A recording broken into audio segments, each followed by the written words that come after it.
As a film composer, I really only have one job: hacking the audience's emotions.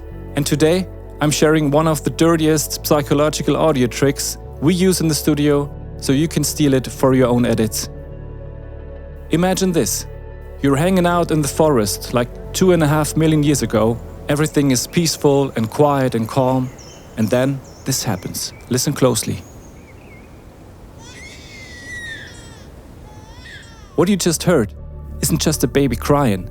It is one of the best secret audio weapons we can use in our film production. A baby cry is quiet, but it cuts through a storm like a knife. So why does this work? Why do we go literally crazy when a baby is crying? It's just evolution.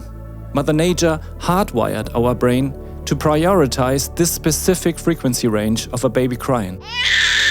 We cannot ignore it, how hard we try. It's like our built-in alarm system, if you want. It sits right around 3 kHz. That's the exact pitch of a baby crying or a breaking twig warning us about a predator who wants to eat us.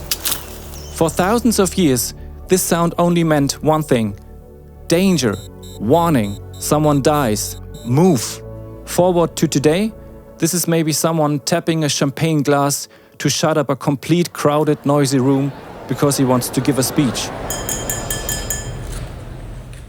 Or maybe a bicycle bell cutting through a loud, noisy city. It's a tiny sound, but it forces your brain to look. We aren't in the forest anymore, but our brains are exactly the same. And here's the crazy part. Most filmmakers trigger this alarm button by accident all the time, wasting massive potential. Let's do a quick test. Listen to this. Did you feel how your shoulders tense up and you just wanted to turn down the volume?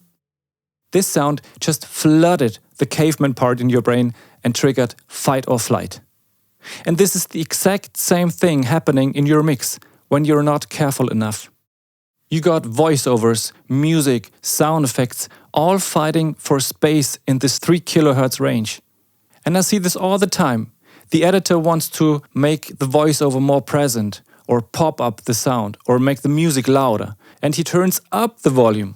But this really only creates even more stress. The truth is, at this point, your viewer's brain is just exhausted. We call this ear fatigue. Fun fact, your ear canal is basically just a tube, and every tube has its natural own resonance.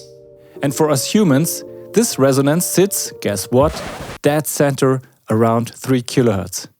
This means your own head acts like an amplifier in this range. Audio nerds call this Fletcher-Munson Curve. But check this out. In this specific range, our body naturally and physically boosts the sound by almost 20 decibels. This is 4 times as loud.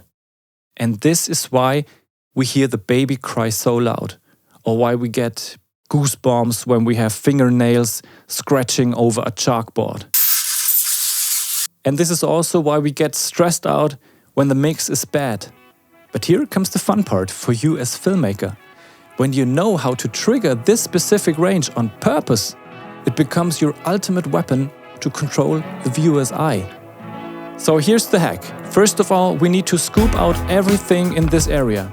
We need to EQ or delete sounds and make the canvas clean, so to speak.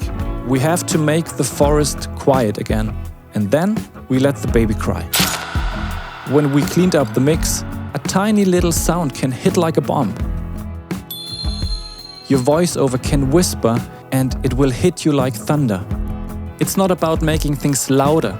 It's about hitting the alarm button in your viewer's brain that tells him, look here, this is important.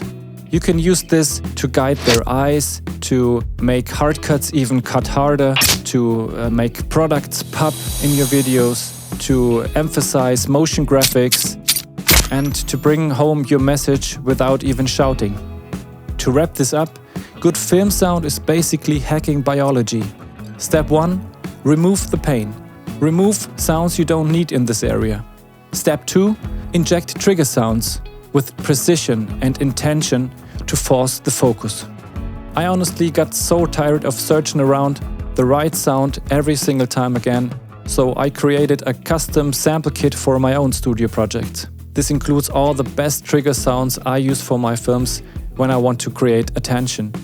If you want to skip the trial and error and use this shortcut for your own videos, I've linked the drop below. Otherwise, just play around with your own EQ settings, with your own sound effects, and use this knowledge, use this concept. I hope this was helpful, guys. See you in the next one.